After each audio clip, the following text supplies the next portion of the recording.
আমরা ইন্টারনেট বন্ধ করিনি, ইন্টারনেট বন্ধ হয়ে গেছে। সাবেক প্রধানমন্ত্রী শেখ হাসিনার নির্দেশে জুলাই গণ অভ্যুত্থানের সময় সারা দেশে ইন্টারনেট বন্ধ করা হয়েছিল বলে আন্তর্জাতিক অপরাধ ট্রাইব্যুনালের তদন্ত সংস্থার কাছে স্বীকারোক্তি দিয়েছেন সাবেক ডাক, টেলিযোগাযোগ ও তথ্য প্রযুক্তি প্রতিমন্ত্রী জুনায়েদ আহমেদ পলক।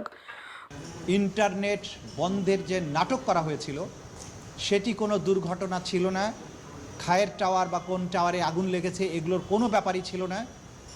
সেখানে সে স্বয়ং স্বীকারোক্তি দিয়ে বলেছে বা নিজে স্বীকার করেছে যে এই ইন্টারনেট তদানীন্তন প্রধানমন্ত্রী এবং এই মামলাগুলোর প্রধান আসামি শেখ হাসিনার নির্দেশে সরাসরি প্রধানমন্ত্রীর কাছ থেকে নির্দেশনা আসার পরে তথ্য প্রতিমন্ত্রী নির্দেশ দিয়ে গতকাল 18 ডিসেম্বর জুনায়েদ আহমেদ পলককে একদিনের জিজ্ঞাসাবাদ করে আইসিটির তদন্ত সংস্থা।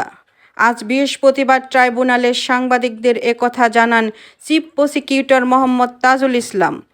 তিনি বলেন, জিজ্ঞাসাবাদে ট্রাইব্যুনালকে এ স্বীকারোক্তি দিয়েছেন জুনায়েদ আহমেদ পলক। তিনি আরও বলেন, আন্দোলনের সময় গণহত্যার তথ্য বিশ্বের কাছ থেকে আড়াল করতে ইন্টারনেট বন্ধ করা হয়। গণ অভ্যুত্থানের ইন্টারনেট বন্ধের বিষয়ে জুনায়েদ আহমেদ পলক বলেছিলেন, ডেটা সেন্টারে আগুন, সাবমেরিন কেবলের তার ক্ষতিগ্রস্ত হওয়ায় ইন্টারনেট বন্ধ হয়ে যায়। তার এসব তথ্য অসত্য ছিল বলে জানান প্রসিকিউটর তাজুল ইসলাম।